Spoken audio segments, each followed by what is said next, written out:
Okay, our apologies for the major technical problem. Nag-crash po yung isang computer. But we're na, this has been fixed by Joshua. We're waiting for Kaado to rejoin us po. No? Well, anyway, when we were cut off, we were discussing the De La Salle University professor's position paper claiming that President Duterte is not doing enough on the West Philippine Sea issue. But of course, alam natin that is the best that can be done given the situation and the realities. And in fact, President Duterte is doing more than possible because there is so much interference from domestic malign elements trying to sabotage his efforts. Now, I think it has to be said that these efforts of President Duterte is really on the right track because even Vietnam now, with their new prime minister, is taking the track of friendship and cooperation with China. So while we're waiting for Maestra Ana, what's your reaction to this? Oo, nabasa ko po yung statement ng mga iilang academics na sa Polsci at saka International Relations, I think, and it's from the De La Salle, no, University. So far for me, I think that's the way they see it, no. I don't I respect them because that's their position, pero I have, as also being part of the academy, and I've taught in many university as well, the same discipline, I have my own way of looking at things, I think, no? So, it really depends kung saan ka nang gagaling. Ako naman kasi, ang tingin ko naman sa posisyon ni President, I think the President's doing his best. Ayun nga, inexplain na kasi yan inexplain yan ni Harry Roque, ni Secretary Harry Roque during a press conference. I think that was last Monday. Ang sinasabi nga in-explain ng very thorough actually yung sitwasyon natin. Explain niya na nadatnan na ni President yan. If wala man siyang, hindi na sa wala siyang ginagawa. Pero nga, ang posisyon nga ng Presidente is we pursue, we assert our rights in that sense, but we do it in a peaceful and diplomatic way. While at the same time, we pursue our mutual understanding sa mga areas na may mutual understanding na tayo. Kasi that, for me, that's a very pragmatic way of doing things. Kaysa naman, yung bilateral relation mo with a country, mahihinder siya just because mayroon kang isang issue na hindi pinagkakasunduan. When in fact, there are so many issues na mayroon kang understanding and there's just one issue na hindi kayo nagkakaintindihan. So, would you sacrifice the whole of the other big, good issues na nagpo-proceed at gumagana dahil lang sa isang issue na pwede mo namang i-resolve peacefully and diplomatically? Ganun kasi yan eh. Yeah, you have to make a choice and you have to be pragmatic. As a leader, I think he's very pragmatic. And I agree with him, in many ways, Well, so that's I think, my I think we've spent enough time for the De La Salle professor's position paper, although I also have my view that in the pecking order of these academic communities, may politika din dyan, and I do know that Renato de Castro and some others, like even Tihanki, are very pro-US, and Renato de Castro is with the think tank of the US, which is one of the faces of the CIA, the new faces of the CIA, the CSIS. I have some materials on the CSIS dito sa ating lineup ng mga images and memes, but we'll see if we can discuss that as we look at the other prepared images natin, no? Itong mga post mo, for example, Maestra, yung one with the summer mayors, iyo din yan, di ba? Yeah, oo. Sa akin po yun. Kasi nabasa ko po yung sa isang news item nung kahapon, nagre-relax ako ng konti after work. Nabasa ko bigla lumabas bigla yung mga mayors namin sa aming probinsya. Kasi probinsya ko po yan region ko po yan So syempre I'm concerned. At I know the situation in my own province, no, and in my own region. And I support them kasi yung funding ng NTF-LCAC, lalo na yung Barangay Development Program, is malaki po yan talagang naitutulong pagdating mo sa mga barangays at saka communities, lalo na sa amin na nasa mga liblib na lugar. Sa amin po kasi, maraming mga liblib na lugar na hindi inaabot ng development. As in, tas mga upland yan. At actually, doon yung insurgency ng communist insurgency, nandun sila. Oo. So, kailangan ho yan. Kasi kung hindi yan mapaparating dun sa mga communities na yon, paano sila uunlad? Hindi naman sapat lagi ang LGU budget kasi maliit lang din ang ira namin. Kasi hindi naman kami first class mo. Hindi naman lahat ng municipality sa Samar at saka even Leyte, no? Are first class municipality. So, that's an additional funding na based dun sa aking mga pakikipag-usap sa aking mga kababayan na waray, nakakatulong naman talaga. Oo. Okay. Totoo po yun. Well, yun na nga, itong mga pagpuputol ng funding o itong mga banta na puputulan ng funding ng National Task Force ng LCAP ay pananabotahin sa programa ng gobyerno di ba? So I think the position of the summer mayors, your position, and I think the majority of Filipinos who pay attention to this issue are against this action of the senators that are threatening to cut the funding. And I don't think that it's going to happen anyway. No? I don't think they have the numbers to cut the funding, but they're getting attention. The question is it going to help them? Kasi marami dyan, sabi nga ni Mauro sa kanyang title, sa kanyang column, Mauro Samonte sa Manila Times, last Saturday or Sunday ba yun, fishing boats or fishing for votes? Mukhang nag-fishing for votes itong mga senator. But seeing that si Carpio is only 0.2% sa Pulse Asia survey sa presidential derby, mukhang hindi kinakagat itong kanilang gimmick na panggugulo sa gobyerno. Let's move on while we're waiting for Kado. And again, for those who have come back to join us, we had a half-hour disruption dahil sa nag-crash po yung isang computer dito sa ating network, though Ka Joshua has been able to restore things. So our apologies for this, but let's move on. The other thing, I don't think we can finish all the items we have, so maybe we'll skip some items. Tapusin natin itong mga posts na nakita po natin sa Facebook. Itong susunod po ito pa rin yung ating issue, ito naman post ni Ado din. Sabi niya, never again since Ramon Magsaysay had the communist threat to our government been close to an end. Matatapos na, pero papasok itong 7, 8, ilang senador nito na nagbabanta na pasukan ng kanilang pamumulitika. Sabi nga ni Ado dito sa meme na to, these senators want to abandon the rehabilitation of 822 barangays formerly terrorized by the CPP, NP, NDF. Kasama ito doon sa pinag-usapan natin just a while ago na mga cutting of funding to the National Task Force, LCAP, ending the communist insurgency. So I'll move on to the next one. Wala pa si Kaado. Maybe Ka Joshua should get in touch to see what's wrong with Kaado's link. Okay, now may sagot si Antonio Parlade dito sa banta ng mga senador. And ito 11 hours ago, so maybe mga 24 hours ago na to.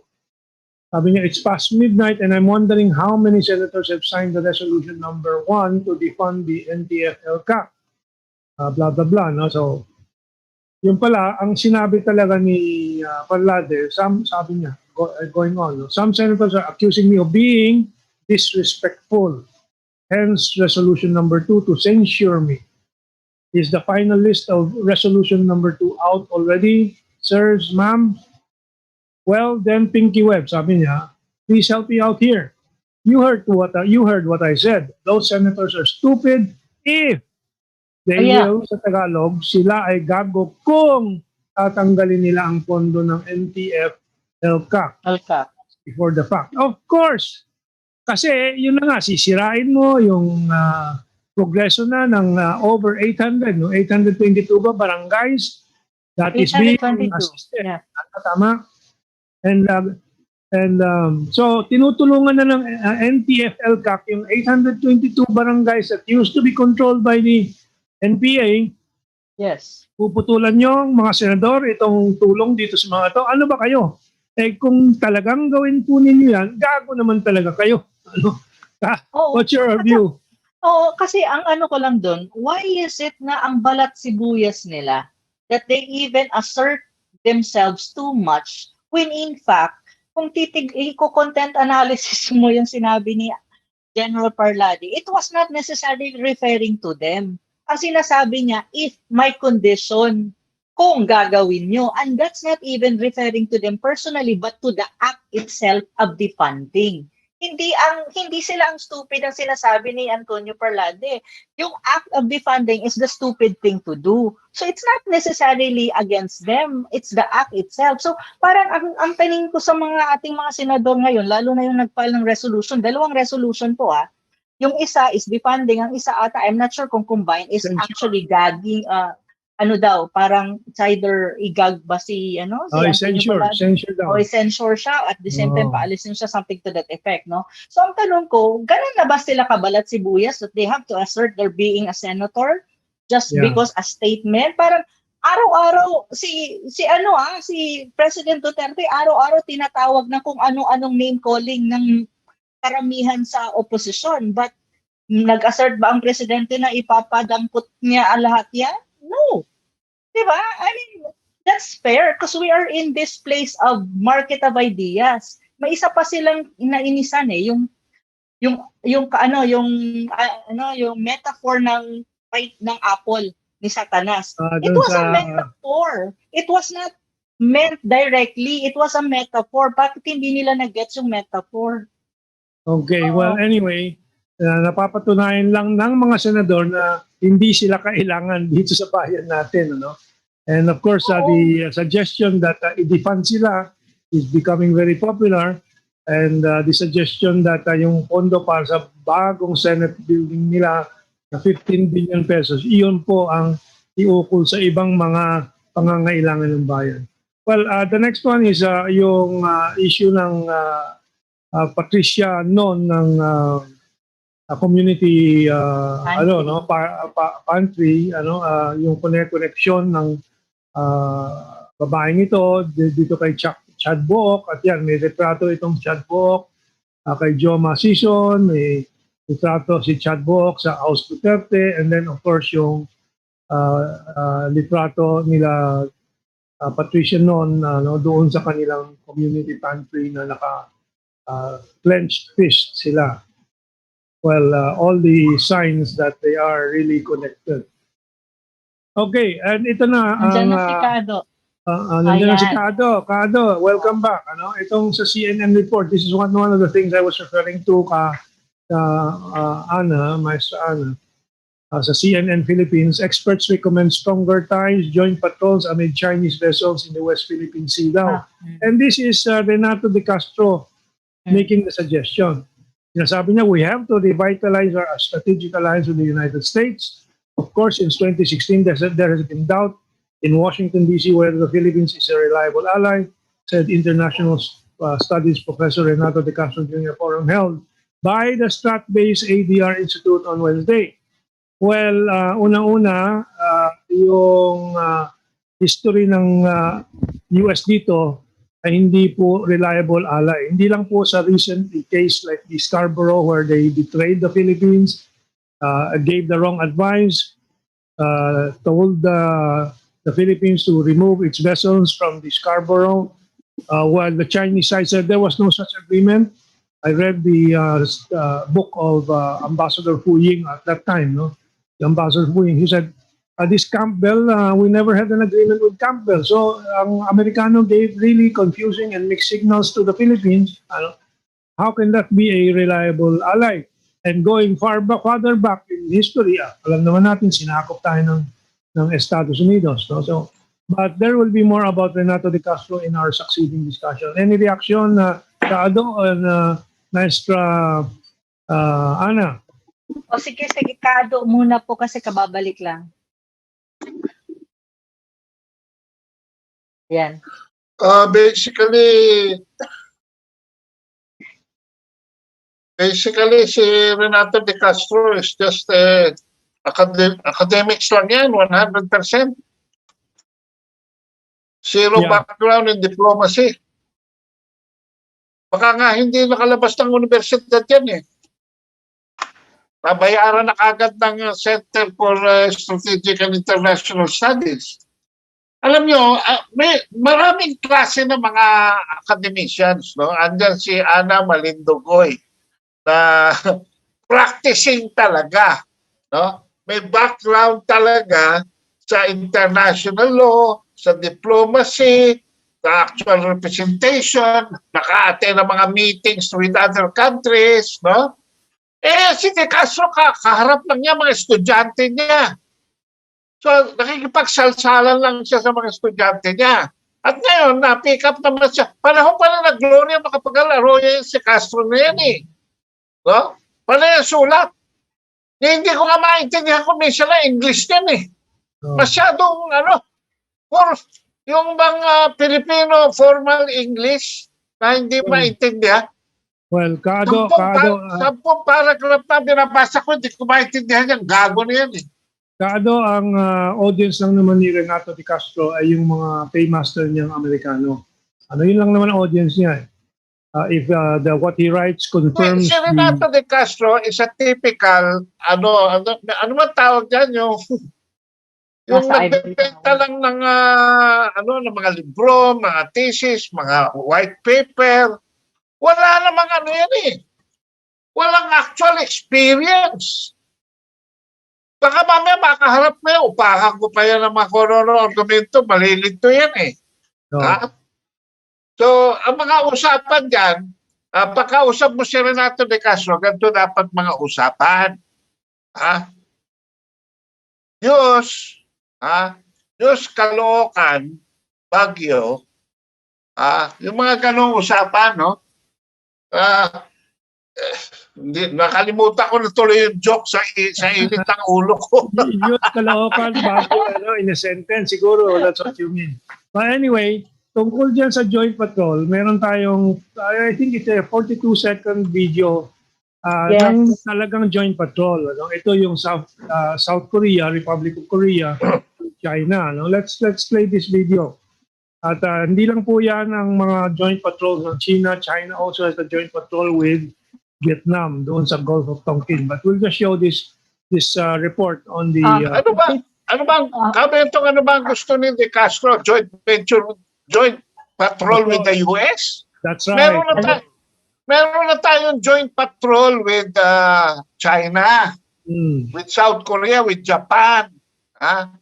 Mga kapitbahay natin dito. Anong pakialam ng Amerika rito? That's right. Yan ang problema nga. But let's watch this video sandali. At saka, before kung tayo mag-join na patrol doon sa west coast ng US, o di kaya around the Pearl Harbor, papayag pa sila? Yun nga. Sige, at saka, ang ko lang po, kasi I think hindi nakalapag yung analysis sa real world at kung anong nangyayari ngayon sa mundo at paano nagkakaroon ng pagbabago sa geopolitical order given the rise of China. Yan ang importante. These people are still bookish. Yung mga pinag-aaralan nila noong 1970s, 80s, even 90s, ina-apply nila ngayon. The world has changed.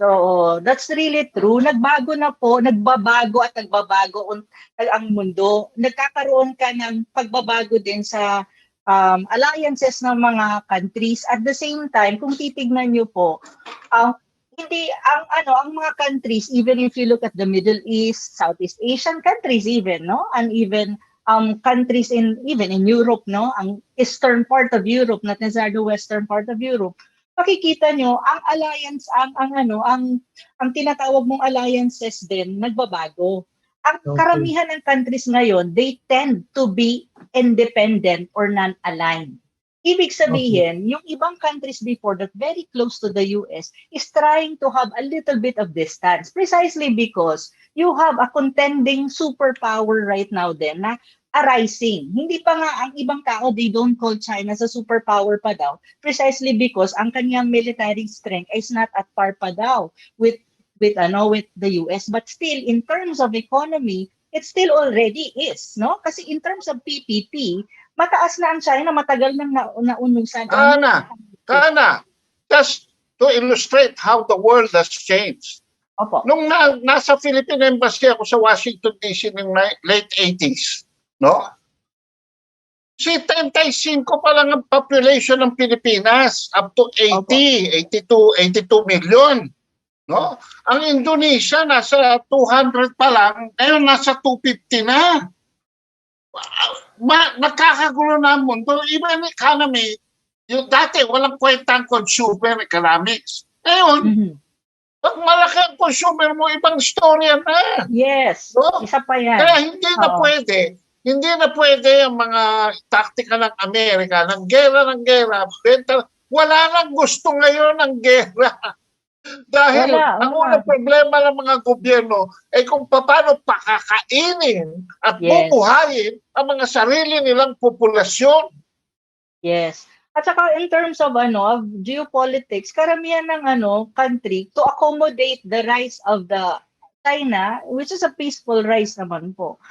They're trying to make a balance. Pag sinabi mong balance, a little bit of distance, kung too close ka, a little bit of distance to accommodate both sides. So kung yung sinasabi po ni Professor De Castro, it's going up, it's parang kabaliktaran yun nung mga ginagawa ng ibang bansa. Look at Singapore. No, Singapore is a classic country who knows how to balance things out and who knows how to distance and trying to be, okay, ito very close yan sa US, but right now it's trying to have a distance. Kasi nga, as a country, the thing that you have to do is to see the real politics around you. Yun eh.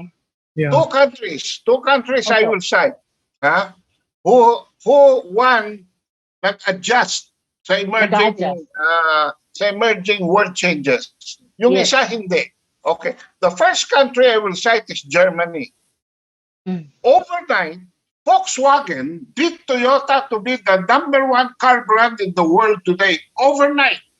Because the Germans were able to maximize on the Chinese and eventually the Russian markets.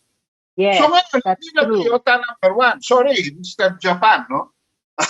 Hindi na kayo. Balik sa Germany, balik sa Volkswagen. Okay, while Germany, we're discussing... The other country na hindi marunong, Australia, naging barking dog ng US. O ano nangyari? Sinakal ng US ang export nila. Sinakal ng US ang export. Jesus Mario Joseph. Ayan, hihika-hika kayo nakikipag-areglo ang Australia. Yes. Okay. Well, moving on, ano ba talaga ang posisyon ng Pilipinas? Well, let's hear it from Defense Secretary Lorenzana, reiterating, echoing what President Duterte has always been saying. Walang magagawa militarily to face the Chinese. Tama yun. I think President Duterte has been consistent on this. Okay naman din yung kanyang policy to have a very good and friendly relationship with China, pero wag naman nating i-surrender ang ating sovereign rights kasi mayroon naman tayong pinanghahawakan na 2 dokumento na nagsasabing mayroon tayong karapatan sa lugar. Sabi ni Lorenzana, of course, yung article nga ni Kaado is saying that ang practice po natin ng ating foreign policy and lalo-lalo na diplomacy tungkol dito sa South China Sea ay a farce, lokohan. Kasi nga, hindi realidad. But let's move on. Ito isang anecdote mula kay Benedicto David, yung dating CNBC, NBC bureau chief dito sa Pilipinas during the EDSA Revolution. Si Ben David. Because eventually, tinulungan niya ako sa US by joining the press corps sa embassy. Ito anecdote. Papag-usapan namin ng China. Sabi niya, wala tayong ibubugas sa China. Ado, huwag na natin pag-usapan yan. Alam mo ba, all they have to do is ask the People's Liberation Army all to go to Guangzhou o to Guangdong, sa beach ng Guangdong, and urinate in the direction of the Philippines, and overnight magkaka-tsunami sa Pilipinas. Of course, it's a joke. But lamang lang tayo. Sa Facebook, may mga nag-compare. Ilan na submarino ng Pilipinas? 0. Ang China, ganito. Ilan destroyer, ilan aircraft carrier, ilan na missile, gano'n. Lamang lang tayo sa mga chismoso, sa mga walang magawa, at saka mga nakapila sa ayuda. Okay. So that's pero precisely why. Just last po. Yeah. Quickly lang po. Go ahead. Doon sa sinabi naman ni Secretary Delphine, wala naman po rin talagang gano'n na ino-surrender ni Duterte yung ating tinatawag na sovereign rights or sovereignty sa internal waters natin. Ang sinasabi lang ni President, I think, is we negotiate and we deal with it in a diplomatic way. So sinasabi lang niya, diplomacy pa rin at the end of the day. Yun lang yun. Kasi totoo naman, it's diplomacy lang. Diplomacy is the best weapon that we have. We talk, we negotiate, we talk, we negotiate until we get that whatever we want. You know, ganun yun eh. Makipagbakbakan ka dyan. Rejoinder ko dyan, Ana. Other than the Treaty of Paris and the Treaty of Washington, can anybody give me any document that we have increased our territory? Yes. And if they cite the arbitral ruling, ito pa, the arbitral ruling already said that the Kalayaan Island groups are mere rocks and not capable of generating exclusive economic zones. In fact, walang pwedeng exclusive economic zone dyan sa South China Sea because of the limitations, no? Yung mga nagbabangga, mga claims. So, wala na. Alam mo, itong mga taong to think that the Chinese control of the South China Sea, which Duterte calls in possession of the territory, is negotiable by force. Hindi pwede yun. It can only be negotiated through diplomacy. Yeah. At ang China, hindi naman nagsosopag dyan. Pinakita na nga sa atin na basta ikalulog na natin at maayos sa pag-uusap, pagbibigay pa nga sila ng 60% sa langis, di ba? Kasi ang China, ang utak ng China laging win-win. Hindi yan magkokontrang ganyan, hindi yan confrontational. Hindi yan katulad ng Estados Unidos. Ibibigay nyo ba ang gusto namin o hindi? Pag hindi, gera. Atakin namin kayo. Syria, bombahin namin kayo. Iraq, balik ang mga puwersa namin dyan. Mga Taliban, ubusin namin kayo. Kulang na lang atomic bomb yung mga Taliban. Okay. Ano nangyari?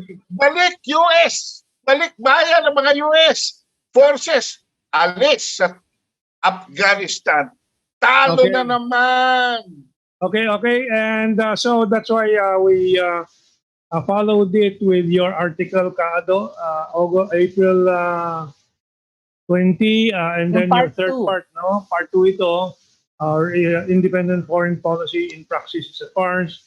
But you also stress the positive here sa article mo, yung mga positibong benepisyo ng bansa mula sa magandang relasyon sa China.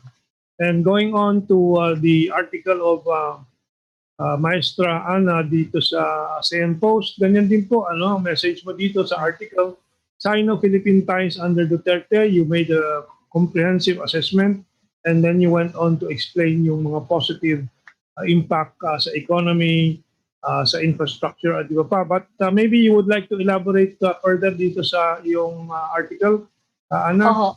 Ang ang ano lang naman ng article is to give a perspective, no? An alternative perspective dun sa mga gusto ng gera siguro.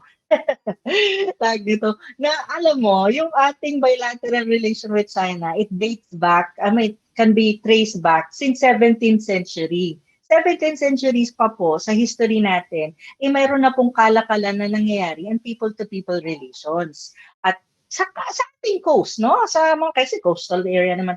So may ganon. And even nga, yung kanina pinag-uusapan natin, yung nung 1417, I think, no? One king of Sulu, si Sultan Pahala Paduka, ay pumunta nga sa China at nagkaroon siya ng visit, parang diplomatic mission, na tinagap naman siya ng mabuti at talagang in-embrace siya ng emperor that time. That this is pre-history, no? This is ancient history. And until now, we have that kind of shared culture and affinities with China or with Chinese, no? Kasi may intermarriages ka na nangyari for the longest time. But that doesn't mean na yung ating bilateral relation with China, walang challenges.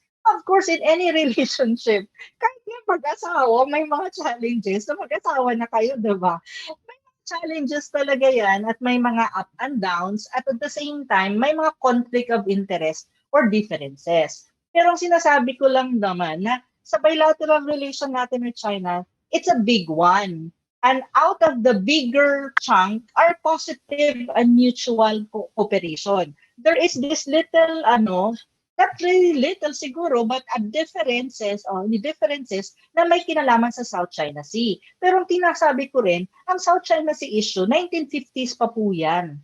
Hanggang ngayon is an issue pa rin. Ibig sabihin, kasi nga mahirap na isolve kasi complicated siya dahil ang claimant po dyan ay hindi lang iisa. Ang claimant po dyan ay 7 ata o 8 countries na nagtatry silang sabihin na akin yan, akin to, akin yan. So, medyo complicated siya na hindi po yan mawawala overnight. Hindi ho ganon.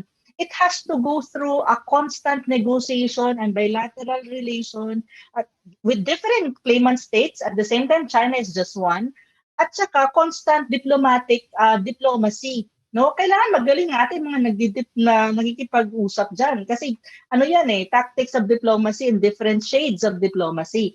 So ibig sabihin, ang sinasabi ko lang, okay, may ganito tayong sitwasyon na we have differences, we have conflict of interest, we pursue our interest by peaceful and diplomatic means. At the same time, huwag nating iwanan o itapon ang malaking chunk ng ating bilateral relation which benefit us tangibly in terms of real and tangible benefits like economic, trade, infrastructure, tourism.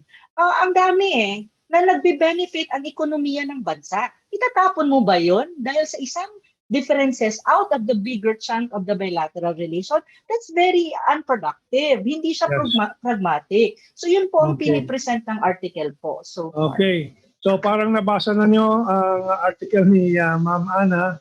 But it's still better to go and read through it when you have time. May statistics yan. May mga statistics po dyan. Yung statistic ang dapat nyong tignan kasi it's very factual. Okay. Moving on to my article that came out sa Manila Standard just this morning lang po lumabas po ito. From boogeyman to coup plot.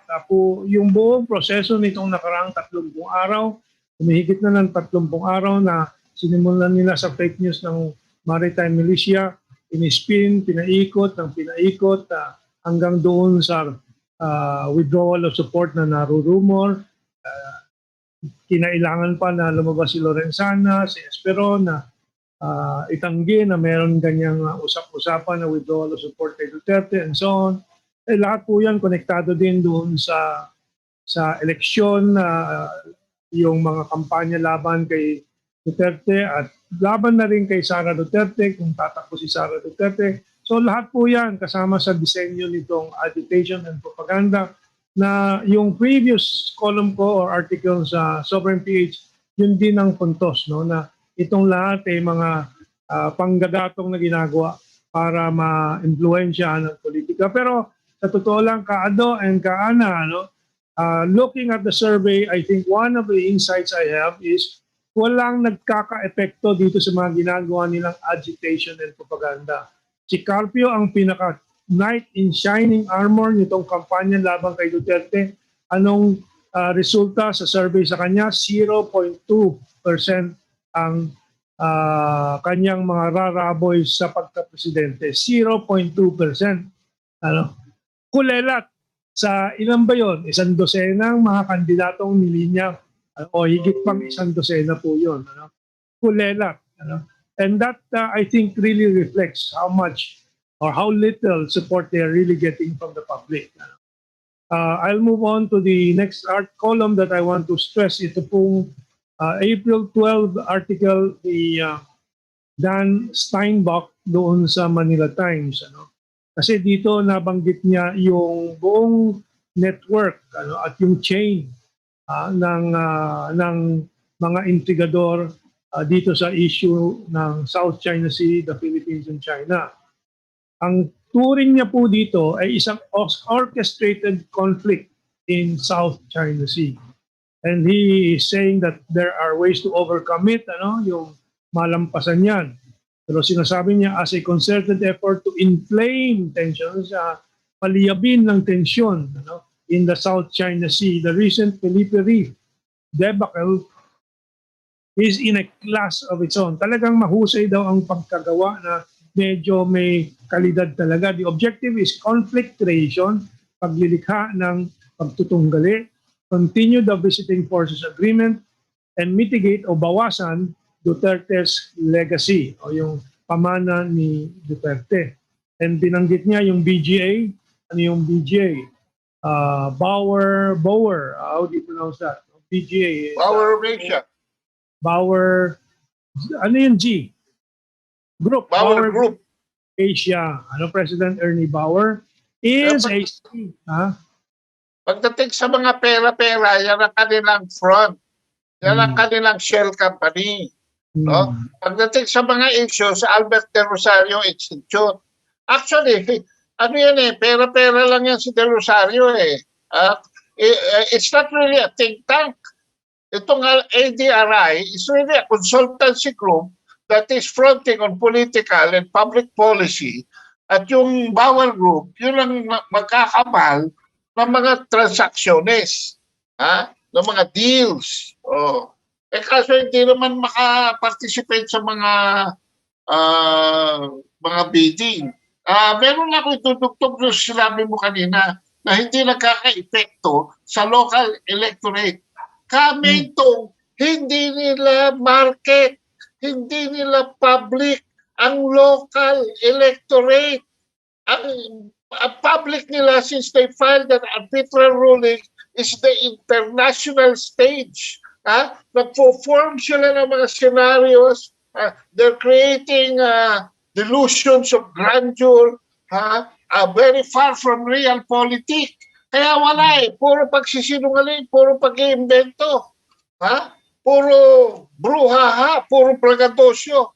Nothing based on fact, nothing based on diplomacy, nothing based on reason. It's all conjectures. It's all De Castro. It's all J. Batobacal. It's all Ray Hetaria. And this, they quote each other. They quote Carpio. They quote the late Roy Lugoles. Sila nagkukota. Pag ganun lang sila Walang iniwan. Sa ping-pong, pinagbabalik-balik lang nilang gano'n, para yun ang pag-usapan. Kaso, may social media na ngayon. Ang problema, ang kalaban nila, mainstream media na babayaran Doon sa article ng Pinoy Expose, nandun ang mga rates ng mga bayaran. Wala nang epekto even dito sa kampanya sa Pilipinas, this coming 2022 election, wala nang pool, wala nang epekto ang mass media. Okay. So, mapabanggit ko lang yung continuation nitong mga quotes ko galing kay Dan Steinbach. Ito, relevant doon kay Renato De Castro. As before, sabi ni Steinbach, several conference speakers organized ng Bauer Group with ADRI, by local media and CNN Philippines, kasama yan doon sa network niya, as so-called independent experts on South China Sea, including AMTI authors and Rosario-linked analysts Richard A. Darian, Renato De Castro, etc. Importante yan kasi yung mga academic, isasama ko si Clarita Carlos dyan, na nagbibigay ng pabango sa mga posisyon nila kasi nga mga professor daw. Ano? But there are good professors, honest, ethical professors with integrity. There are those that are mercenaries. You know? Anyway, sabi ni Steinbeck, for all Clarita Carlos, at dami sinasabi, pinakinggan ko yung interview niya minsan. Kesyo ganito, kesyo ganito, kesyo ganito. Conclusion. Mike is right. Wala tayong magagawa dyan. So, ang dami pinagsasabi, tapos doon din lang pala pupunta. Oh my God. Okay. Anyway, for all its rhetoric about avoiding great power politicking, BGA, Bauer Group Asia, is linked with the US Center for Strategic and International Studies, a well-financed global think tank dedicated to finding ways to sustain American prominence and prosperity. And it is funded by defense contractors Northrop Grumman, Lockheed Martin, Boeing, General Dynamics, and General Atomics.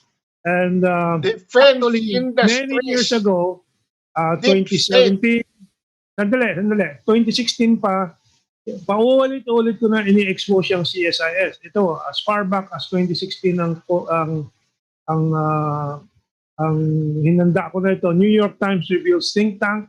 It's cited for years to be corrupt arm boosters. That's the CSIS, no?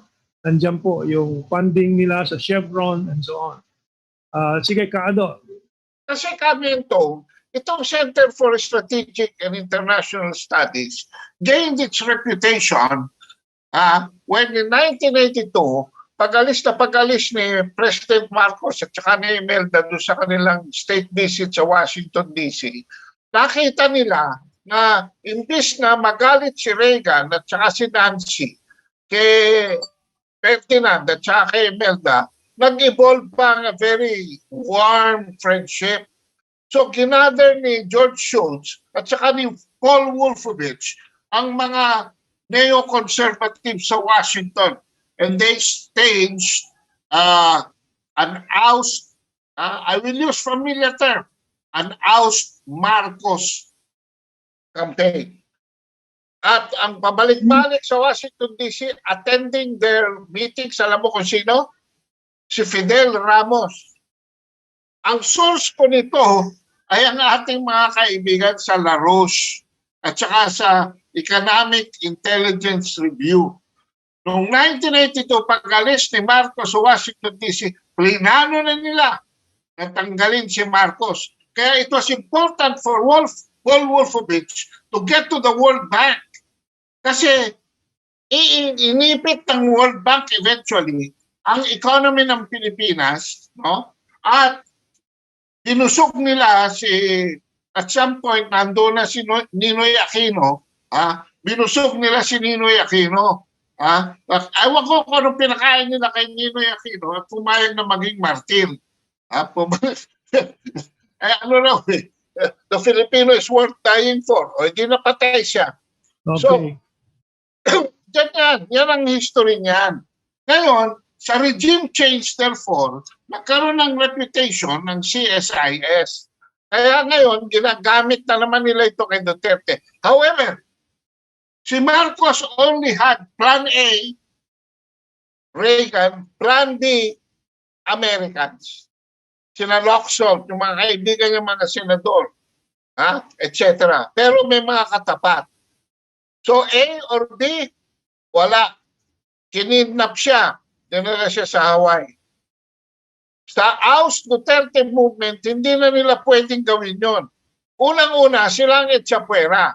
Wala sila sa poder. Ang tayo ko lang hindi naririnig. Mentong, sino na ba ang ambassador ngayon ng US dito sa Pilipinas? Alam mo ba? Wala pang pangalan na lumilitaw na patingkad eh. Precisely. Kasi pagkaganyan ng US, walang ibubuga, ibig sabihin yan. Remember, there was a time na ang tagal-tagal Chargé d'Affaires na nakaupo dyan. Oh, so, my goodness, Teddy Boy Locsin, that is how low we are in the radar of Washington, D.C. Wala tayong kwenta. They're Okay. only taking advantage. Kaya kumikilos sa mga defense industry. Kasi mawawalan sila because the State Department sumuko na. And even bago tao dyan na si Blinken is always blinking. Wala ibubugayan. Can you imagine, hindi sila makapag-assign ng ambassador dito? Until eventually, ang in-assign nila ron, remember, taga-Pampanga pa, si Kenny. May Kenny, Okay. Abi. Yeah. Oh. Okay. Wala agenda nila. Kung gusto nila magtayo ng base militar to sa General Santos, yung palang Cebu Straits naman ngayon ang binabantayan nila. Oh, nung hindi sila mag-click doon dahil wala namang mangyayari doon, kundi sila guguluhin lang ng mga busayap, lipat na naman sila rito sa South China Sea. Okay. Wala silang So, kanungan. we'll have to move on, no? Ang magandang ehemplo po, yung Vietnam. Noon talagang nakikipagbakbakan sila sa China, but they learned their lesson. We have reported the statement of the new Prime Minister of Vietnam, preferring to have stable and peaceful relations with China. And ngayon po, ulat ni Yang Seng and Deng Xiaoqi sa meeting ng China with Vietnam, sabi ni Nguyen Xuan Phuc, the Vietnamese president, Vietnam supports China to thrive and make increasingly active and practical contributions to peace, stability, and development in the region and the world. The VNA, Vietnamese news agency, reported. Phuc says Vietnam firmly upholds the One China principle and opposes any forces interference in China's internal affairs. Vietnam will never follow some other countries to oppose China, Xinhua reported. Well, of course, this is reported by the Chinese media, but it is not denied by the Vietnamese media.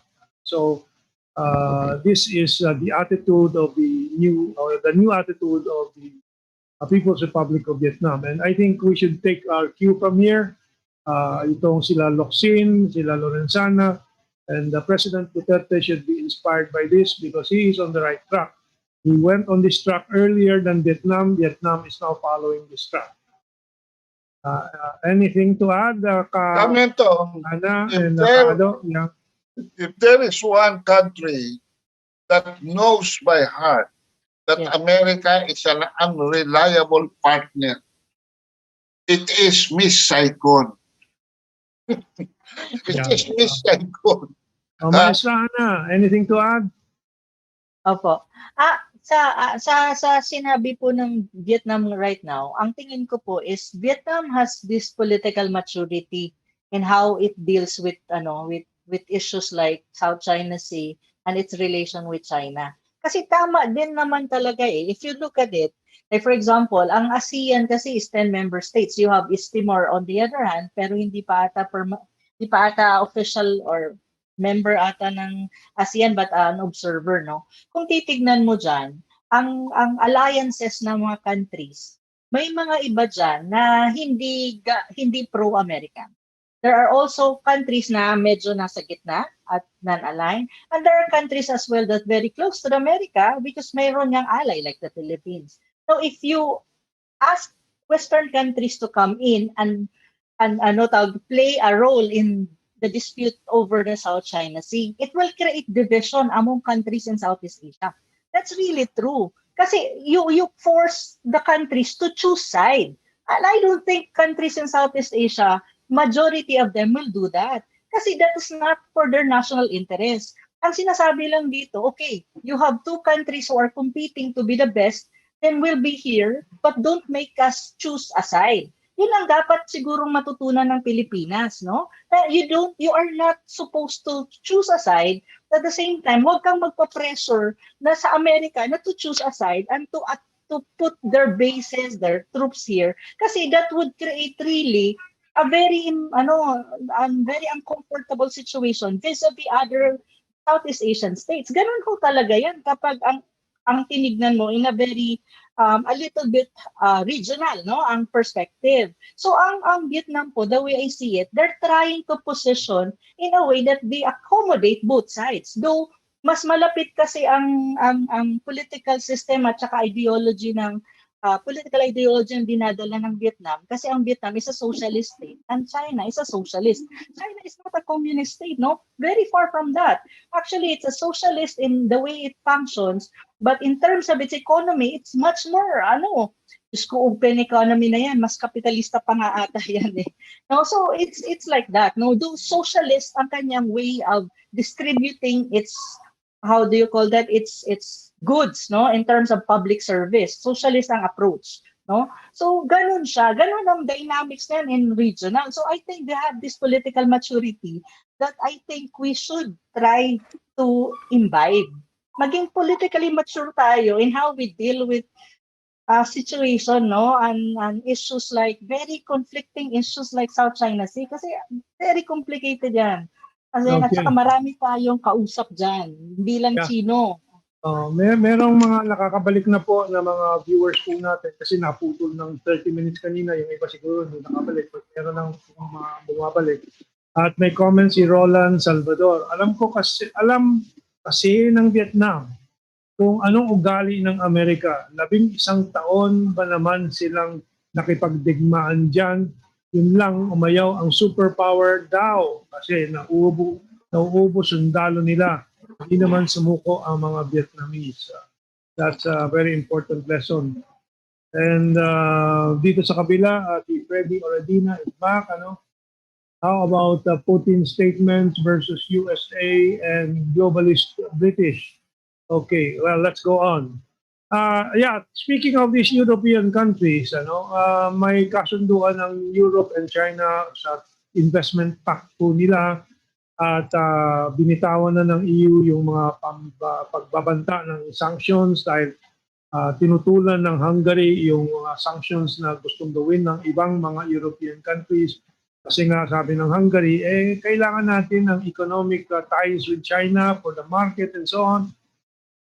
But hindi nawawala na sa Western civilization, sa aking palagay, may civilizational competition din dito. Hindi lang US versus China, kundi ayun ang isang gusto kong igising sa taong bayan natin dito sa Pilipinas.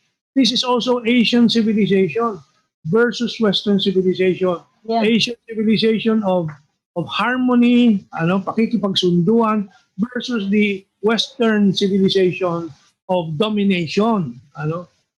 So I'm going into that phase of my writing in the next few weeks, calling for Asian solidarity, Asian awareness, Asian consciousness. Kasi tulad nitong mga Carpio et so on, akala mo kung mag-isip sila, hindi sila Asiano. Na yung kapwa Asian po natin hindi kapatid. At kanilang inaakap yung mga agresibong mga intensyon ng Western civilization. I think this is one of the aspects na hindi pa nabubuksan na pag-usapan. But we will go into that further. But I bring this up because European Union, by doble kara yan. Alam ng European Union, kailangan nila ang merkado ng China to stay ahead of everyone, including the US. Kasi naramdaman nila under Trump yung pambabastos ng US sa European Union, yung pang-aape sa Germany sa kanilang pilit na itigil yung Nord Stream 2 na panggagalingan sana ng natural gas na murang-mura galing sa Russia straight to Germany and straight to Europe para mapilitan ng Europe at Germany bumili ng napakamahal naman na galing sa Estados Unidos. Anyway, I'm leading to this point na nagsalita itong Danish ambassador na wala namang talagang say itong Danish government dito sa region natin. They are insignificant here. Pero kasama yan sa propaganda ng Western civilization, the Western grouping. Sabi dito ni itong ambassador to the Philippines, what's her name? I'll have to look for the name. Mahirap pronounce itong mga pangalan nila. Na ang China daw ang dahilan sa instability dito sa si Greta Silasen, I don't know how to pronounce that, no? parang Greta. And rules-based approach lang. Again, maririnig natin yung rules-based approach, pero malinaw naman na sumusunod ang China at ang Pilipinas, ang China in particular dito sa arbitration sa rules. Kasi yung opting out of compulsory arbitration that both China and the Philippines signed on to, na hindi papayag sa sapilitang arbitration on any issue that will demand this kind of arbitration. No? So, malinaw na selective ang kanilang interpretation ng rules-based. No? And so, yun, sabi ng EU, presence of Chinese vessels poses threat to the South China Sea stability. The Chinese vessels have been here for thousands of years, as has been Filipinos, as have been Vietnamese boats. Anong kagaguhan? And with all due apologies to the lady ambassador, anong kagaguhan pinagsasabi nito? I don't think she even knows what she's talking about. No? So anyway, Anong kulay ng balat? puti eh. Puti. Let's go to Maestra Ana. Maestra Ana. Hindi, kasi tama kayo eh. Yun nga sinasabi ko, magandang pag-usapan yung tinatawag mong civilizational dynamics, no? Kasi if you look at China, China is a civilization. It's not a nation state actually. If you really look at it and the way it was formed, no? Naging nation state na lang yan latter part eh. Well, from warring states, sila, 'di ba? Nag-consolidate. Pero other states like us were called nation states precisely because Westphalian nga ang natin, diba? Tapos pero kung titingnan mo yung dynamics, meron ka talagang kasi ganito lang yun kasimple, no? Ang Asian civilization is at the 21st century, many experts in international relations and geopolitics, no, are actually saying this is the Asian time to rise. Asia, not necessarily China only, but Asia being led by China will rise as the dominant civilization. And then you have, of course, for 200 years, at least 200 to 300 years, you have the Western civilization na nandun. They are being triggered by this kind of eventuality na nandiyan na, nakikita mo na. So yung hindi pa rin nila matanggap that is happening. Of course, it's hard to accept na, like for example, between the US and China, US being always the number one, ngayon, there would be really a point in time na maging number 2 siya. Baka hindi nila kayang tanggapin. So there is this resistance. And resistance would, manifest in different ways. Ito na yun, containing China's rise in different way. May mga ganun. Totoo yun eh. If you really study, the politics of the world and the history of the world, the rise and fall of different empires and all that, this is it, from this time of Athens and Sparta until now, ganun talaga. So makikita mo yan, may resistance from the Western civilizations, the Western world. So nangyayari na may tinatawag kang Asian rise or the rise of Asia. Well, ako, I am very happy because I'm an Asian. So I want to be part of that rise, I want to take part of that rise and I want to embrace that. Why would I not? I'm an Asian. It's time for Asian to be confident, Hindi yung lagi kang nandun sa sulok na feeling mo you're so insecure na feeling mo hindi ka marunong, bobo ka and all that just because you're Asian. Maraming ganun eh. So it's time for us to embrace that, Ako, I embrace it. Yes. And si Austin has a message here. Ambassador Ngomyanda, Philippines' foremost expert in maritime and ocean affairs, says that the South China Sea has been a sea of peace for centuries until Western colonizers came and invaded. A very good and timely message in this discussion. Kado, before I go to the next item, any additional reaction to this? Then napansin ko lang, presence of Chinese vessels poses a threat to South China Sea stability. Nakakulong sila sa loob ng reef. Hindi naman sila paharahara. There will not be a threat to any navigation. Kaya nga sila doon sa loob ng Whitsun Reef nagtago para hindi sila makagulo. Ano ba naman? Sila nga ginugulo ron eh. Ay, Yeah. nako. Anyway, to sum up my point here, no, I think these Westerners really work together. They have internal competition among them, but there is also an all-encompassing interest to sustain the dominance of the Western civilization if they can.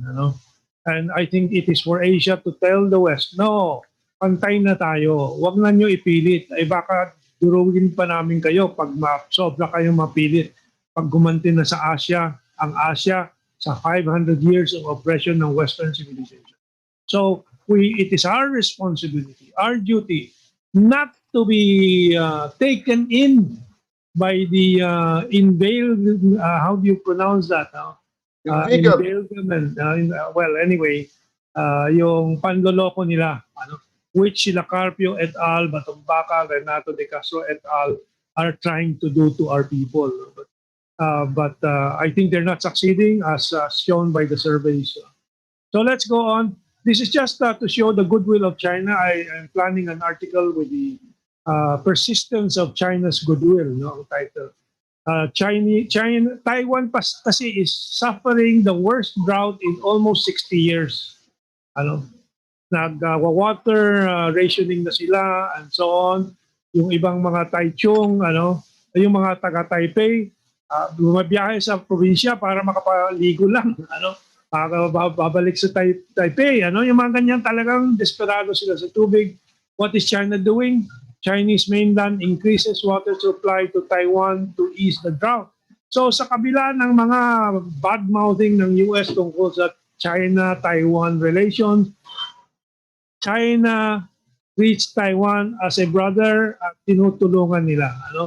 And i-connect ko na din yung next item kasi this is also about aid naman. Chinese Embassy in Sri Lanka ang nag-report po nito. 800 oxygen concentrators have been airlifted today from Hong Kong to New Delhi, meaning to India. 10,000 more in a week's time. China is keeping in touch with India for the urgent needs of India. Habang sa US, nagne-negotiate, nagtatawagan pa si Modi at si Biden. Ano bang kailangan itulong na ng US sa India para hindi mapahiya si Modi sa kanilang Quad arrangement, etc., etc., which I will just move on, kasi they're all related news. Ang isang major news agency, news outlet sa India, yung Gravitas po, ay nag-anunsyo ng kanilang disgusto at galit in a very long report dito sa Pfizer. Nabanggit nila yung mga demands ng Pfizer, including using military bases as guarantee for the vaccines that the US will give. So finally, to wrap up, where are the vaccines coming from and where are they going? Well, China has produced 362 million doses of vaccines to this day. 196 million in China are used in China. 166 million have been exported to other countries or donated to other countries. The US has produced 235 million doses. They have kept 230 million doses for themselves and only exported 3 million doses. I don't know where they went to. And so on. So, mayroon lang i-add po dyan. Sige. Ang justification kasi ng US, lalo na dun sa case ng India, na then they want vaccine and they want the raw materials. Sabi ba naman ng isang US official, I think under Biden, it's in the interest daw of the world that the Americans should be vaccinated first. My God, sabi ko, it's really, yun yung naka-quote dun sa isang article, no? It's in the interest of the world na Americans should be vaccinated first. Bakit? How many Americans ba in the world out of what? 7? Ilan na tayo? Ang billion ang buong mundo? 7.5 billion. Oh, 7.4 billion. And how many of the population in the US? Is it in the interest of the world na mauna kayo? Parang Precisely. Diba? Parang yun yung nandun, sabi ko, grabe. Sabi ko, grabe naman, ang arrogant naman. So, ibig sabihin, unahin na kayo kasi ang the rest of the world has to adjust with everyone. Parang, pero ganun nga po talaga. Kasi in terms of vaccine talaga, wala talaga. Zero ang kanilang, pero they're trying daw sa India, they're trying daw, nag-uusap. Yun nga sinasabi ni Kaado, parang ang MVP lang yan eh. Nagkakagulo na tayo dito. If in any case, nag-uusap pa sila. The same with India. Ang dami nang namamatay, ilang libo na namamatay, but still, they're still talking. Okay, before I go to Ado, i-wrap up ko na with this last report from CGTN. The India crisis reveals the Quad as a paper tiger. Washington and its partners in the Quad grouping aim to weaponize India as a geopolitical tool to counter China's so-called vaccine diplomacy at the egregious expense of the Indian people themselves. It has backfired, and this situation is one of the biggest consequences. Now, when we exit, we will show a 4-minute portion of a video from a Indian channel reporting on this COVID-19 crisis sa India. At makikita po ninyo ang galit ng India sa Estados Unidos ngayon. But now let's go to these four or five items that I just breezed through. Maestra Ana has given some feedback. Kaado, anything you want to discuss here? Do you hear me, Kaado? Parang nawala. Actually, Ayun, okay. hindi na ako nagtataka na hino-hoard ng US ang vaccine. Dahil sa kanila naman talaga nagsimula ang COVID-19. They're underreporting the cases there. No? At saka sila ang epicenter. Sa kanila nang galing, sinabog nila sa buong mundo, rename nila sa China, nung walang pumapatol, eventually, nag-boomerang sa kanila ang epicenter, Amerika. Bakit? Doon naman talaga nang galing eh. Alam mo, sabi, the chicken came to roost. Huh? The chicken came to roost. What goes around, comes around. Something like that. Yeah. Kaya, yan, pag hindi talaga sila umayos dyan, ay nako, hindi lang babagsak ekonomiya nila. Ang daming mga Amerikanong mamamatay. Kasi may mutation po eh. And I feel bad about it because my family is there. I just want to add po dun kay Kaado. It's very, yung vaccine nationalism nila, actually, it will boomerang in a matter of time. Bakit? Kasi kapag the rest of the world will not have that vaccine na kailangan para makontrol mo yung contamination, mag-mutate yung virus. Kapag nag-mutate yung virus, magkakaroon ka ng iba-ibang klase na yung mutation na yan will not be addressed by the current vaccine. Kasi yung current vaccine is good for yung original. So, yun yung problema dun. Kaya nga sinasabi, it has to be equitable para makontrol yung pandemic at hindi na mag-mutate yung virus. So, pabalik din yan, mabubumerang pa rin yan. So, yun yung sinasabi. Kaya lang, well, I don't think they think like that, no? They think in a bigger sense and, with compassion with the rest of the world. Bubumerang din yan. Yeah. So at this point, I'd like to again make a summary. Number one, the U.S. cannot seem to understand what coexistence, cooperation means. Laging bumabalik sila sa America first and only.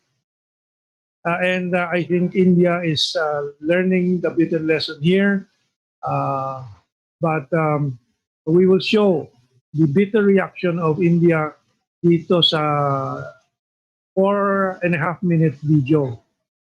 Before we go to that, bumabati tayo dun sa mga bumalik po at yung mga hindi bumitaw kahit na nagka-problema kanina. Si Juliet Camaro is still with us. Sabi niya, still watching. And then The other side, si Arnel Batang, Roland Salvador, Lawrence Alpin, Pablo Havellana, and so on. Okay, so let's wrap up. It's already past 8 na, Maestra Ana and Kaado. I would suggest that we all watch the video. But before Yes. we go on to that video, any final words? Ladies first, Maestra Ana. Okay, pasensya na po, nagkaroon po ng technical problem lang po kami kaya na-delay. But thank you so much po doon sa mga naghintay at saka nagsubaybay po ngayon, and maraming salamat po. Mag-ingat po tayo sa virus at let's us always follow the minimum health standard po para po sa atin at para sa ating bayan. Magandang gabi po at God bless po. Kaado.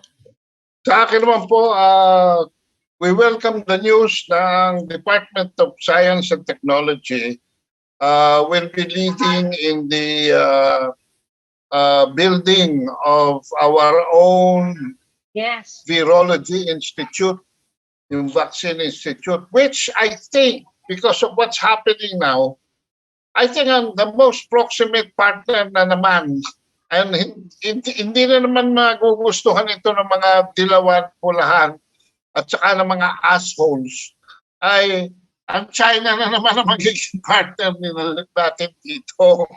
So, well, that news is most welcome. We support that. Mga kabansa, it only goes to show na meron na tayo niyan eh. May picture ako nakita sa Bible na nagpadala sa Meta Group yata yun, na actually, ang Pilipinas nagbigay noong 1950s ng vaccine sa China. At saka ito yung ginagawa ng Sinovac ngayon, actually, it's just a goodwill revolving between two friends, no? So, ayan mga kabansa, huwag tayong magpadaos-dahos, no? Miski na gusto nyo at paborito nyo ang glutathione, mga kabansa, hindi po mabuti yan sa ating balat. Baka sa liver, pwede pa.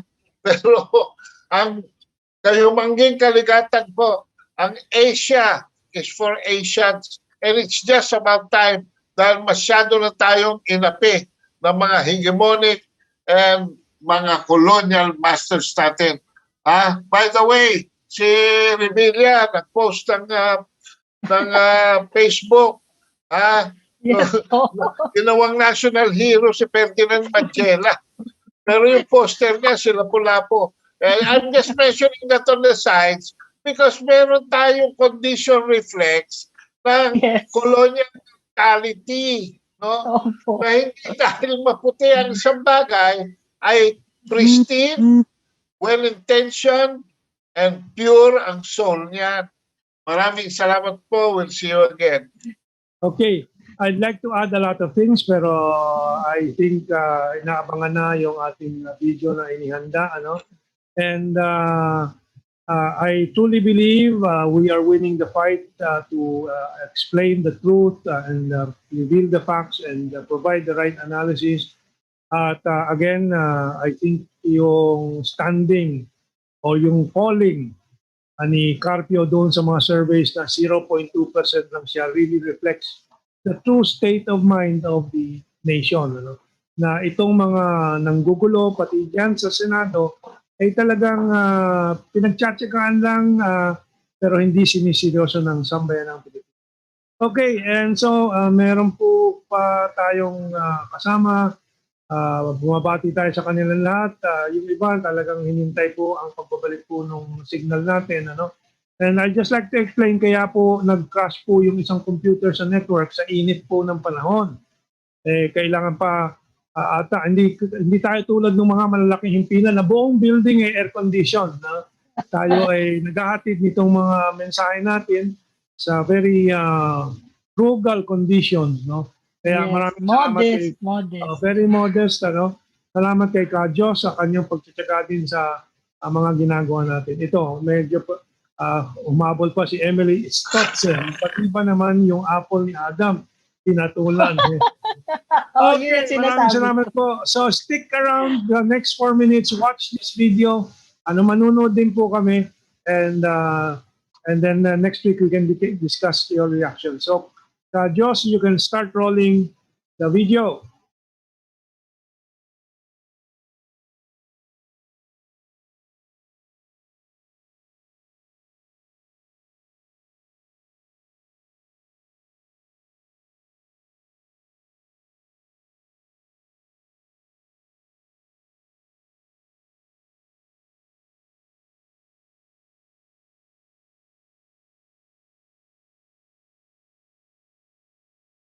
Strategic partners and your Quad, see what they're doing to you, you should come to us. Yes, I was coming to that. US should have Yes. understood this. Yes, Dr. Sriram Sundar, I want to ask you, even in the Quad, when questions were asked of India, whether they're going to raise this issue in the Quad or not, though this matter was touched upon, is what I've been given to understand. But India did say that this is a bilateral issue and it is something that's going to get sorted. My sense is that we played this down until the time somebody like an Adar Poonawalla actually had to tag POTUS and tweet about this, saying that, look, we need the raw materials. You just can't do this to us.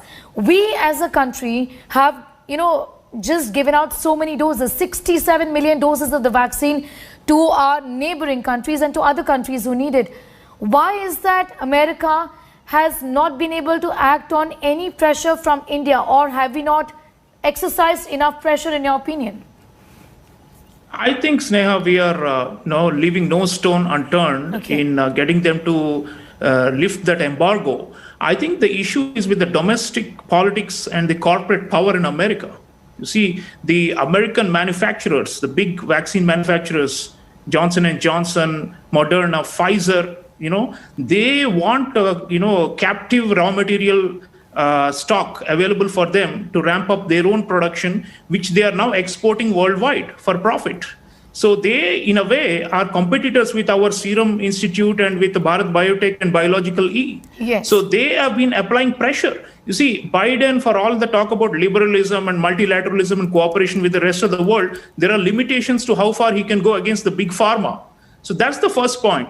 The second thing is, there is also a lot of domestic, backlash against being generous to the world. In a way, Biden is continuing the Trump playbook on many parameters. Mm-hmm. So even on climate change, for example, he has convened a summit and announced emission cuts for the US and tried to bring US back into the picture. But then their commitment to climate finance, for example, for developing countries, we remain disappointed by Biden.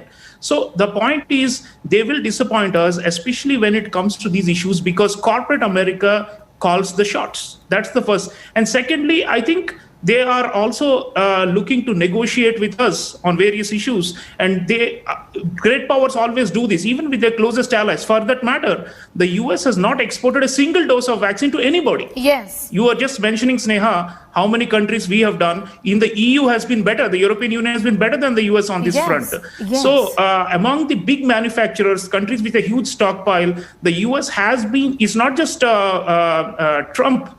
In the last 3 months since Biden has been in power, they're continuing that. That's because there are tremendous pressure domestically. Like Ambassador K.C. Singh is saying, they're also fearful and afraid that the public will say, why are we being so generous to the rest of the world? We have, almost 600,000 deaths, 6 lakh people already dead in the US. And, we should not care for being overly generous to other countries. We should take care of our own needs. But it's not our own needs. You look at the statistics, Sneha. Already they have vaccinated 27% of their population. It's far ahead than India or most countries as a percentage of population. Yes. Biden administration is on target to vaccinate all their people. Yet they are saying Americans first. So actually, it's a ruse. One has to look beneath the fine print and see what is going on. It's actually big pharma and corporate profits, and as usual, be it a liberal or a conservative in power, they bow to those interests. So I think this is a bigger issue. And just to add to that, at the WTO, India and South Africa have been asking for many months that remove the IPR, the intellectual property right protections, and waive them, so that we can produce the generics of Pfizer or Moderna or Johnson & Johnson. They have refused. The US has refused. So when it comes to business, America is not liberal. America is cutthroat, and we have Okay. to accept that, and we have to live with it, and we have to negotiate Okay, better with them. yes, I'm you know, sure talking that about they will, Pfizer. it's delayed but not blocked forever. Yes, Pfizer refused to have a conversation beyond a point with the drug regulators in India because India said, let's do bridging studies here and then you get the approval. That is one basic condition that Pfizer never really approved to. It packed its bags and left India saying we're not going to be dealing with India, and look at what has happened right now. India is trying to have a conversation with Pfizer and other companies.